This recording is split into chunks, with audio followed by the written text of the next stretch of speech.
दोस्तों, आज हम बात करेंगे एक ऐसे कानून की जिसे बनाने की जल्दी थी, लागू करने की बेचैनी थी और अब बचाने की मजबूरी है।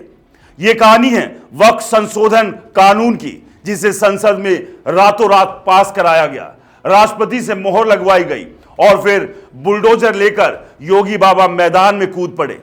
लेकिन अब यह कानून सुप्रीम कोर्ट की चौखट पर खड़ा है और इसके साथ साथ खड़ी है मोदी सरकार, हाथ जोड़े, सांसें थामे, ये सोचते हुए कि कहीं ये जो कानून बनाया वो रद्द ना हो जाए। सवाल ये नहीं कि कानून बनेगा या टिकेगा, सवाल ये है कि क्या संविधान की आत्मा को कुचलने की ये कोशिश अब अपने अंजाम तक पहुंच गई है। चलिए इस कहानी को शुरू से समझते हैं। यह सब शुरू होता है संसद से, एक ऐसा कानून जिसे वक्फ संशोधन बिल कहते हैं। बीजेपी की अगुवाई वाली एनडीए सरकार ने इसे दोनों सदनों में पास कराया। गृह मंत्री अमित शाह ने लोकसभा में जोश के साथ कहा, यह कानून बनेगा और सबको मानना पड़ेगा। कौन नहीं मानेगा? उनकी आवाज में दम था, उनके लहजे में चुनौती थी। नीतीश कुमार और चंद्रबाबू नायडू जैसे सहयोगी चुपचाप साथ खड़े थे। विपक्ष चीख रहा था, संविधान का हवाला दे रहा था, लेकिन सरकार नहीं रुकी। कानून बन गया, राष्ट्रपति ने हस्ताक्षर कर दिए और यूपी में योगी बाबा ने बुलडोजर तैयार कर लिए। लेकिन अब वही सरकार जो कल तक कह रही थी कि कोई इसे रोक नहीं सकता, आज सुप्रीम कोर्ट के दरवाजे पर खड़ी है। क्यों? क्योंकि 15 याचिकाएं इस कानून को चुनौती दे रही है, क्योंकि सुप्रीम कोर्ट में सुनवाई की तारीख तय हो गई है और क्योंकि अब सरकार को लगने लगा है कि शायद यह कानून संविधान की कसौटी पर खरा नहीं उतरेगा।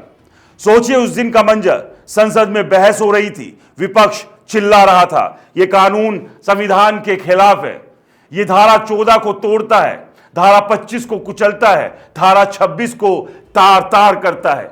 लेकिन सरकार ने सुना नहीं। अमित शाह ने कहा सबको मानना पड़ेगा और फिर क्या हुआ? कानून पास होते ही यूपी में हलचल शुरू हो गई। योगी सरकार ने दावा किया कि वक्फ की 5,792 संपत्तियां हैं, 11,712 एकड़ जमीन और इसमें से ज्यादातर अवैध कब्जे हैं। बुलडोजर चले, गाइडलाइंस जारी हुई, अफसरों पर दबाव डाला। प्रभात खबर की हेडलाइन चीख चीख कर बता रही थी कि वक्फ बोर्ड पर चला बाबा का बुलडोजर। लेकिन ये जोश, ये जल्दबाजी अब उसी सरकार के गले की हड्डी बन गई है। 15 याचिकाएं सुप्रीम कोर्ट में दाखिल हो चुकी है। Congress, Samajwadi party, TMC, RJD, Muslim Personal Law Board सब एकजुट हो गए और इन सब के बीच सीजेआई संजीव खन्ना की नजर इस मामले पर पड़ गई है। तो सवाल यह है, क्या यह कानून इतना कमजोर था कि सुप्रीम कोर्ट पहुंचते ही डगमगाने लगा? क्या सरकार को पहले से पता नहीं था कि संविधान की मूल भावना के खिलाफ खड़ी होगी? क्या नीतीश और नायडू को यह अंदाजा नहीं था कि उनकी चुप्पी एक दिन सवाल बनकर उनके सामने आएगी? और सबसे बड़ा सवाल, मोदी सरकार जो कल तक कह रही थी कि कोई इसे रोक नहीं सकता, आज सुप्रीम कोर्ट में क्यों भागी जा रही है? क्या यह डर है? क्या यह हार का एहसास है या फिर यह बस एक नाटक है जिसे जनता के सामने खेला जा रहा है? दोस्तों, यह सवाल आसान नहीं है और जवाब और भी मुश्किल है। वक्फ संशोधन कानून को समझने के लिए पहले यह समझना होगा कि यह क्या करने की कोशिश कर रहा था। सरकार का दावा था कि वक्फ की संपत्तियों पर अवैध कब्जे हटाए जाएंगे। योगी सरकार ने कहा यह बेनामी संपत्तियां हैं, यह सरकार की है। लेकिन विपक्ष और याचिकाकर्ताओं का कहना है कि यह कानून संविधान की आत्मा पर हमला है। धारा 14 समानता का अधिकार, धारा 25 धार्मिक स्वतंत्रता, धारा 26 अल्पसंख्यकों के अधिकार, इन सब को कुचलने की कोशिश। मुस्लिम पर्सनल लॉ बोर्ड के चेयरमैन मौलाना अरशद मदनी ने अपने एक्स हैंडल पर लिखा, यह कानून धर्मनिरपेक्षता और देश की एकता के लिए खतरा है। यह मस्जिदों, कब्रिस्तानों, इमाम बाड़ों को निशाना बनाने का हथियार बन सकता है और सुप्रीम कोर्ट में दायर याचिकाएं यही कह रही है कि यह कानून संविधान के खिलाफ है, इसे रद्द किया जाए।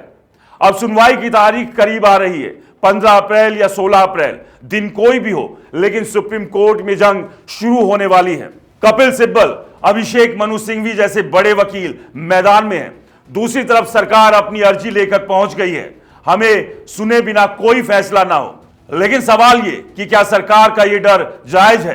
क्या सीजेआई संजीव खन्ना इस मामले में कोई कड़ा फैसला लेने वाले हैं? और अगर ये कानून रद्द हो गया तो क्या होगा? क्या योगी बाबा के बुलडोजर रुक जाएंगे? क्या नीतीश और नायडू अपनी चुप्पी तोड़ेंगे? और सबसे जरूरी, क्या यह सरकार जो संविधान को अपने हिसाब से मोड़ने की कोशिश कर रही थी, अब सबक लेगी? हम एक ऐसे देश में रहते हैं जहां कानून बनाना आसान है लेकिन उसे टिकाना मुश्किल। हम एक ऐसे समाज में हैं जहां सत्ता का जोश अक्सर संविधान की दीवारों से टकराता है। वक्फ कानून की यह कहानी सिर्फ जमीन की नहीं, यह कहानी है अधिकारों की, संविधान की और उस भरोसे की जो हमारी अदालतों पर है। सरकार कहती थी सबको मानना पड़ेगा, लेकिन अब सुप्रीम कोर्ट कह रहा है पहले हमें देखना पड़ेगा। और यह टकराव, यह जंग हमें बताती है कि सत्ता कितनी भी बड़ी हो, संविधान उससे बड़ा है। लेकिन सवाल यह भी है, क्या आप इस संविधान की रक्षा के लिए तैयार हैं, या फिर हम बस खबरें देखते रहेंगे और इंतजार करेंगे कि कोई और आए और कोई और लड़े? तो क्या होगा? 15 अप्रैल को सुप्रीम कोर्ट में सुनवाई होगी या शायद 16 अप्रैल को, जैसा मौलाना अरशद मदनी कह रहे हैं? सरकार अपनी दलीलें देगी, याचिकाकर्ता अपना तर्क रखेंगे, लेकिन फैसला जो भी हो, एक बात साफ है, यह कानून अब सवालों के घेरे में है और सरकार जो इसे अपनी ताकत मान रही थी, अब उसी से डर रही है। इस पूरे मामले को लेकर आप क्या सोचते हैं? अपनी राय कमेंट्स कर जरूर बताएं। फिलहाल के लिए नमस्कार।